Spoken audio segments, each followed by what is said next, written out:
I just saw that the trailer for the new Paddington movie just came out, and it reminded me that a few years ago, Paddington 2 was the highest rated movie of all time on Rotten Tomatoes, beating the old-timer Citizen Kane. And it got me thinking, how was a movie like Paddington 2 able to beat what is considered to be the best movie of all time, that is, Citizen Kane? And why is Citizen Kane the #1 on every website and critics list? What makes Citizen Kane a good movie? And is Paddington 2 better? Let's find out. Before we get into it, we need to ask ourselves the most important question. What is a good movie? And for that, what is a movie?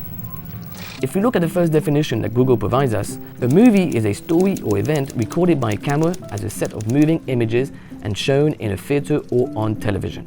That's what cinema is, moving photos.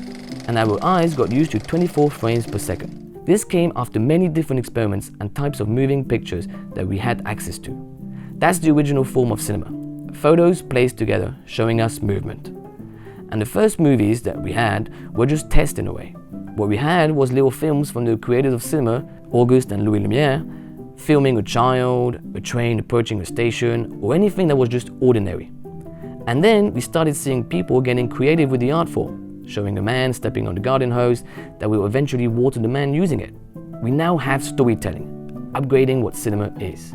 Including a story into these moving images is the main reason why we feel so immersed into these movies. Gradually, we perfected the art form by adding editing, acting, dialogue, visual effects, sound, camera movements, and finally, color. We slowly brought all these new elements to improve our immersion and so to make what we consider better movies. Now that we have a slight idea of what a movie is, I decided to watch Paddington 2 first. I prefer to let you know that I've already seen the first one, which I honestly don't remember, and I also saw the second one a few years back, but all I remembered was that I had a nice time. And same for Citizen Kane. I saw it ages ago, and I remember being left a little bit disappointed after all the reputation that it had. So, Paddington 2 starts really well. You get a background story about Paddington, where he comes from and who his family is, his bear family from Peru that adopted him, but also his new family in London that also adopted him. Right from the bat, there's no need to watch the first movie.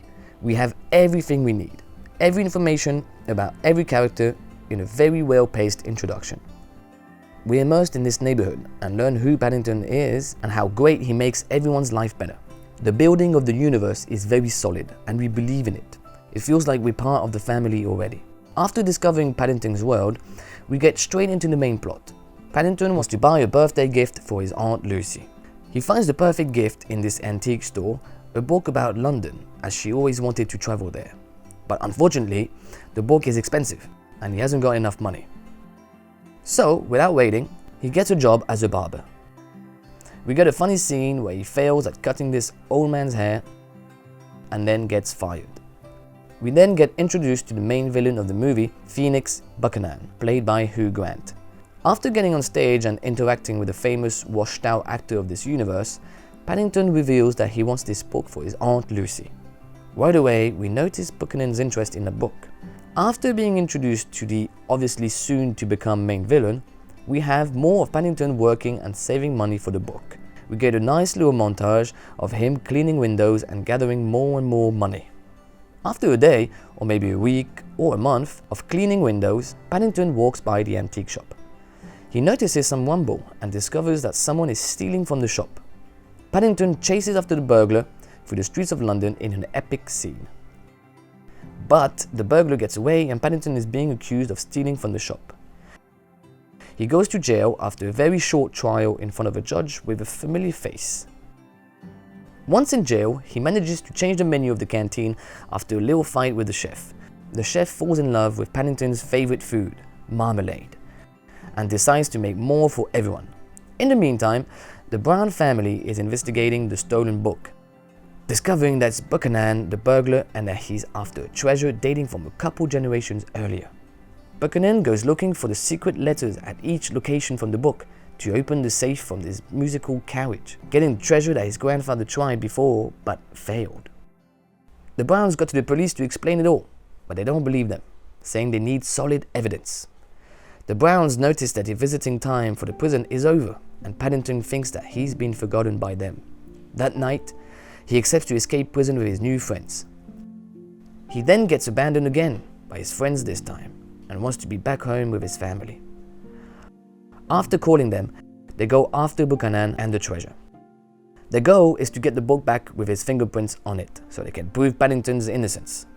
We get a really cool action sequence with the entire family working together to catch Buchanan. After succeeding in a quite cartoonesque way, Paddington is locked in a wagon underwater. Miss Brown tries to save him but can't. When everything seems to be over, Paddington's old friends come back and get him out of there. Paddington finds himself back home in his bed, surrounded by his family. He goes downstairs and sees that the entire neighborhood is waiting for him to get better.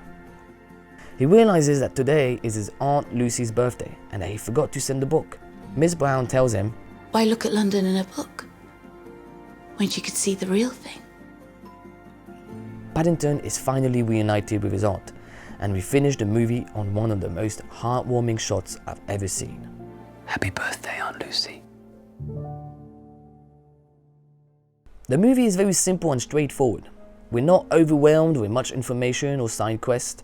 It doesn't try to do too much at once. We go from one scene to another in a very organic way. The rhythm is just perfect for the entirety of the movie. We have very touchable and relatable characters throughout the entire movie.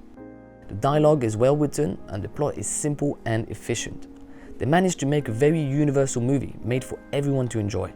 The movie is extremely fun to watch. It's visually cozy and surprisingly stunning in some shots. The visual effects are very well made, obviously. It's funny when it tries to be, and it's sad when it's supposed to be. And the character of Paddington is very well constructed.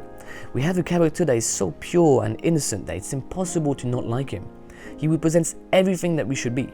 He's the lost child in all of us, and the second we latch onto him, we feel like a kid again while watching this movie.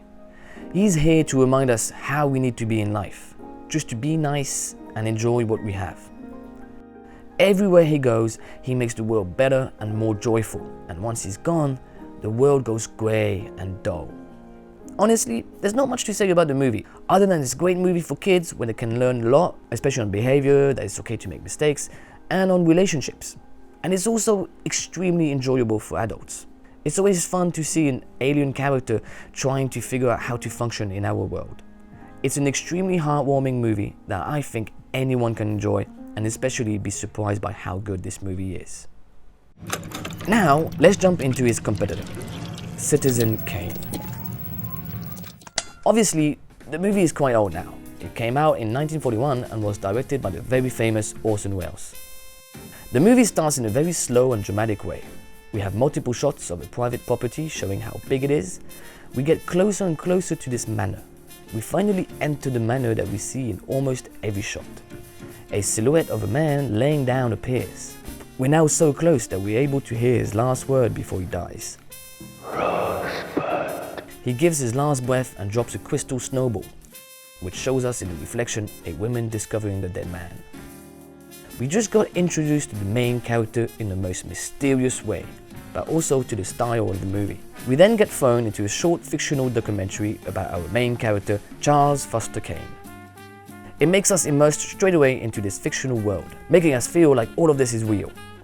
We get a total recap of everything this man has done. We know all of his career, his successes, and also his love life. This is a tribute to the man's life.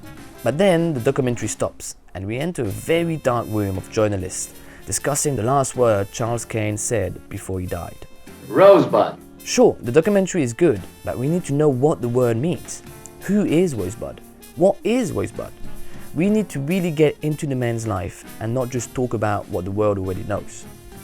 One of the journalists is sent to interview every person that was close to Charles Kane.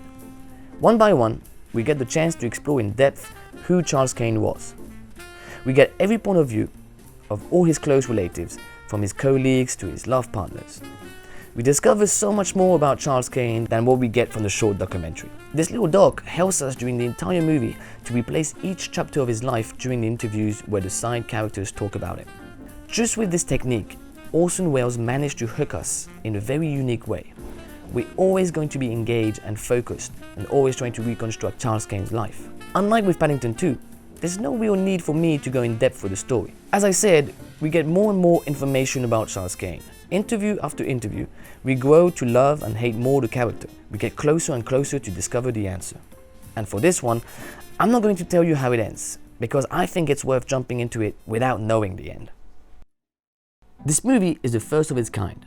No movie tried what this movie achieved, which is innovation. Orson Welles created a new way of storytelling through composition, lighting, editing, and camera movements. He broke the way of making a movie and brought something new to the table. It's difficult to believe that Citizen Kane came out in 1941, and Orson Welles was only 26 years old. And even more surprisingly, this was his first movie. In an interview, he said that he mostly improvised. And how did you know this? Because I didn't know any better, and it's very much in the line with what Jack was saying earlier in the show. It comes from just, sheer dumbness. So, it begs the question, maybe bringing someone new into a creative domain that they don't master can help upgrade the art. A new set of eyes can always help get a new perspective on something, and he saw something people didn't back then. Just to remind you, this is what cinema looked like before Citizen Kane, and this is what it looked like after its release. Welles made a significant impact the day he released his movie. The composition in Citizen Kane is impeccable. He's having so much fun by putting frames into frames, shots in shots. He's creating something new. He's putting on screen what he's never seen before and wants to see. Even though he said maybe he mostly improvised, every shot is still very well thought through. We could turn off the sound and we would still easily understand what the movie is about. It's like if the visual language of cinema was born on that day, or at least definitely upgraded and improved. The cinematography is insane. How some shots were made for back then is mind-blowing, and how they came up with these ideas and mastered them for first try is almost questionable. We also get incredible editing, and the rhythm during the entire movie is very organic. And yes, he changed cinematography, but he also did an amazing job with the story. We have a very simple plotline. That is, finding the answer to the last word of a dying man. Creating an incredibly well-paced movie that keeps us engaged, with various characters telling their story one by one, with the theme of representing someone's life, but also about power, loneliness, and meaning in life. The movie is an exercise of style visually, and in storytelling too. We get maybe the first film noir, making the environment or characters more mysterious or violent and dark, sometimes in a very extreme way, and leaving the good in light. The movie is also a fictional biopic, which is pretty original for back then. Orson Welles has always been great at storytelling and immersing us in these fictional worlds. He did it before already, making everyone believe on the radio that an alien invasion was happening, making America panic for a short period of time. So, as I said, we have a very smart choice of storytelling. We start with a complete introspection of our main character's life, showing who is Charles Foster Kane, how did he become successful, and what he did throughout his life. But then, thanks to the plot, we dig truly into who he is. We found out throughout all of his entourage who he really is. Not him as an icon, but him as a human being. His approach with storytelling is very unique and new. He's building a myth around a fictional character. It really feels like the character was really a part of our world, so we relate at the end to this unlikable character. Because we first see Kane as this strong, energetic, ambitious young character that is very likable, but the more he gets power, the more he gets unlikable, and yet, the more we relate to his pain. Sure, we could analyze Citizen Kane for hours, but at the end of the day, it's all about feeling something. You could sit down in front of the best movie ever, with the best techniques, but if you didn't feel anything, it doesn't mean anything. Some people find the beauty in groundbreaking cinematography and storytelling, and some have the best time in front of more popular and simpler movies. You show Citizen Kane to someone today that doesn't really care about cinema, he's probably not going to have a good time. A few years ago, Martin Scorsese and other directors followed up on what he said, was talking about superhero movies, in particular in the MCU, saying that these movies aren't cinema. The value of a film that's like a theme park film, for example, the Marvel type pictures, where the theaters become amusement parks, that's a different experience. And it's like, it's not even, I was saying earlier, it's not cinema, it's something else. You know, whether you go for that or not, but it is something else, and we shouldn't be invaded by it. I understand what Scorsese meant, that these movies don't push you to reflection. They're not engaging enough. They're just entertainment. And that's the thing, as long as you escaped reality and had a good time and felt something, then that was cinema too. For me, cinema has two definitions. The technical one, which is that cinema is a language through moving images. It is a visual language. And then the artistic definition, in a way, which is that cinema is supposed to be entertaining. Every piece of art will be considered art by the viewer once they feel something. That's what art is, and that's what cinema is. It has to speak to you. And sometimes both can collide perfectly well. And so, going back to the main subject, comparing Citizen Kane with Paddington 2 doesn't work because one is absolutely perfect technically, and the other also mastered its style in entertaining us. Comparing both is almost impossible and would be quite stupid. One is clearly making cinema as a visual language, and we have it right from the start, with the first sequence, showing Charles Kane Manor, with multiple shots to illustrate how massive his domain is. We get closer and closer to the manor and learn more about his wealth, to finally enter the man's home. The slow-paced sequence already tells us the dramatic aspect and prepares us for his death. The entire movie is a visual language exercise. Orson Welles focused as much on the written storytelling than on the visual storytelling. Filmmaking changed the day this movie was released in every way possible and led to a new way of making movies, to a new era of cinema. And with Paddington 2, we have clearly an extremely entertaining movie, which is also the main goal of cinema. One is very linear in its story, whereas the other one is like a sort of puzzle, making the audience reconstruct the main character's life. They both manage to do cinema in their own way. And they also both have something in common, the end message. Rosebud symbolizes the purity of nature and the childhood innocence that Kane lost as an adult. And Paddington also represents the purity and innocence that we all lost. And so, is Citizen Kane the best movie of all time? Honestly, I don't think it is, but it's definitely one of the best movies out there, and probably the best of its time. Same for Paddington 2. It's not my type of movie, but it was still a very, very fun movie. They both are great movies in their own way. Paddington 2 isn't better than Citizen Kane, as much as Citizen Kane isn't better than Paddington 2.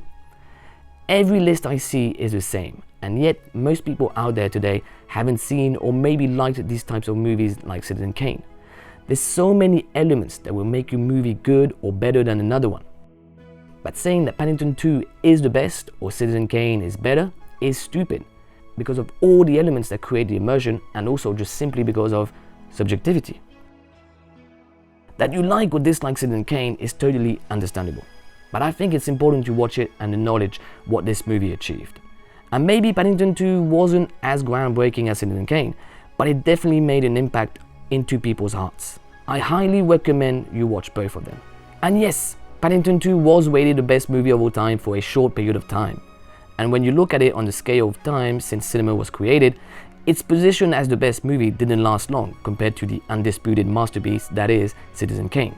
And the same happened again recently with the amazing Dune 2. It was the best rated movie for a single day. But does it make it the best movie out there? Is it better than Citizen Kane? It's all about taste. If you had fun, if you enjoyed it and escaped reality, then you have your answer. Each era, each generation of cinema had its movies that were able to change the way of making movies, but also experiencing them. Since Citizen Kane, we've had so many new classics that came out and also made a massive impact onto the art, which I think some of them are better than Citizen Kane in so many different ways. Cinema is evolving each day, and we're so lucky to experience it. Every week, every month, every year, every decade, we get these groundbreaking movies that will stay in history forever, but most importantly, stay in our memories.